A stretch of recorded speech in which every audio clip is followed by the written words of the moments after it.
今天像往常一样刷着手机，突然看到谭健次给湖北黄石捐赠物资的消息，我心里真的咯噔了一下，紧接着就是一阵说不出的暖意和感动。最近这段时间，大家可能也注意到了，极端天气真的挺频繁的。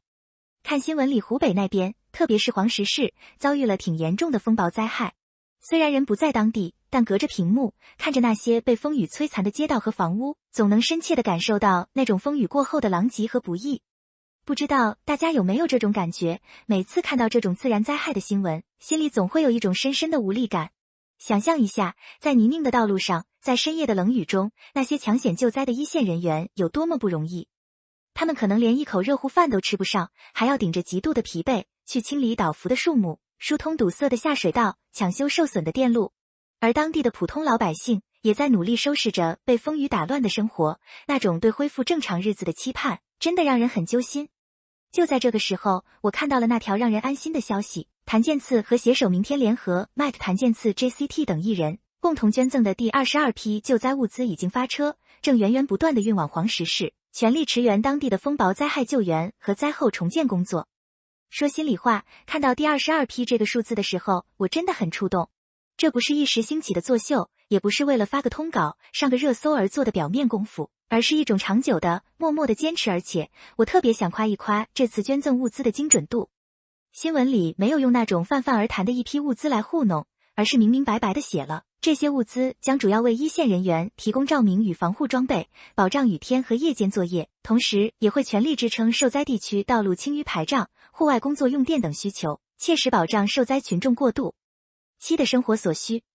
大家仔细想想，灾后重建最头疼、最耗费体力的阶段是什么？往往不是灾害发生的那一刻，而是风雨过后的清理和恢复。白天可能还要忙着应急，到了晚上，如果没有充足的照明设备，清淤排障的工作根本无法安全进行。在泥泞和复杂的环境中，如果没有专业的防护装备，一线人员的身体很容易受到伤害，而户外工作用电的保障，更是直接关系到各种救援设备能不能正常运转，直接关系到受灾群众在过渡期的基本生活能不能得到保障。这种雪中送炭的精准度，真的让人很感动。它说明在决定捐赠什么之前，是有人真正俯下身去，了解过灾区一线的实际痛点和需求的。这不是高高在上的施舍，而是实实在在的、带着温度的关怀。认识谭健次挺久的了，如果非要我用一个词来形容他给我的最大感受，那一定是踏实。在这个信息爆炸，有时候甚至显得有些浮躁的娱乐圈里，我们见过太多华丽的包装和喧嚣的数据。但拨开那些光鲜亮丽的外衣，一个公众人物最核心的价值，其实是他如何对待这个世界，如何用自己的影响力去回馈社会。谭健次长久以来一直在深耕公益，他很少去大肆宣扬自己做了什么，而是更倾向于用脚踏实地的行动去诠释什么是社会责任。他就像是一个默默发光的人，不刺眼，但足够温暖。他用自己的影响力汇聚善意，把粉丝们的爱引导到更有意义的事情上。每次看到这样的消息，作为关注他的人，我心里除了骄傲，更多的是一种被正向激励的感觉。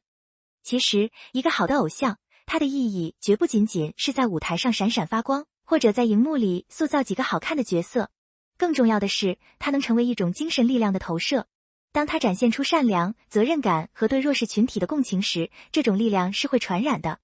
他会告诉喜欢他的人，看，我们也可以用自己的方式，去让这个世界变得稍微好那么一点点。每次看到粉丝群里大家因为这样的善举而讨论，我都觉得特别欣慰。我们喜欢一个艺人，归根结底是因为他身上的某些特质打动了我们。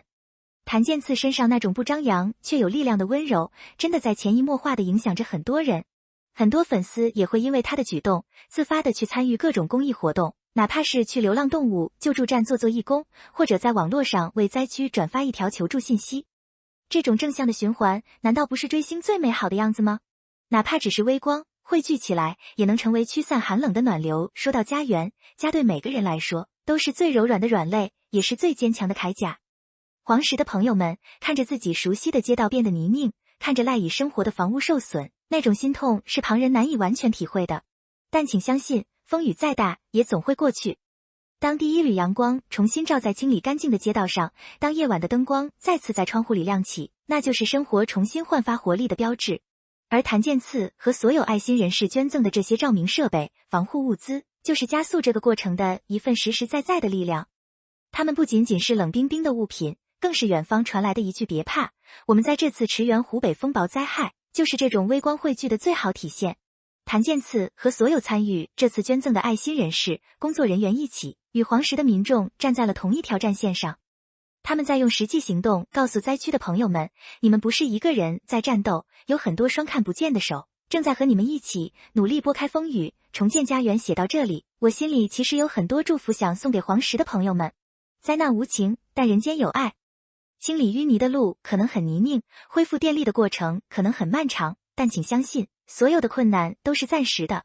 有这么多心系你们的人在背后支持，有那些在一线日夜奋战的英雄们在守护，家园恢复安宁的那一天一定会很快到来。也希望所有在一线奋战的救援人员和志愿者们，在努力帮助别人的同时，一定要照顾好自己的身体。你们的安全是所有人心底最深的牵挂。最后，想对谭健次说一句，谢谢你，一直保持着一份难得的清醒和善良。你的这份踏实和担当，我们都看在眼里，记在心里。未来的路还很长，希望你能继续按照自己的节奏，稳稳地走下去。无论外界如何喧嚣，这份内心的柔软和对社会的责任感，会是你最坚实的铠甲。也借此机会，想和看到这篇分享的每一个你说，无论生活多么忙碌，都请保留心底那份柔软的善意。也许我们无法像公众人物那样捐赠大批物资，但我们可以在日常生活中，对身边的人多一份体谅，对需要帮助的人伸一次手。因为正是这无数个微小的善意，最终编织成了我们这个世界最温暖的底色。愿黄石早日雨过天晴，愿每一个努力生活的人都能被这个世界温柔以待。如果最近你那里也在下雨，出门记得带伞，照顾好自己呀。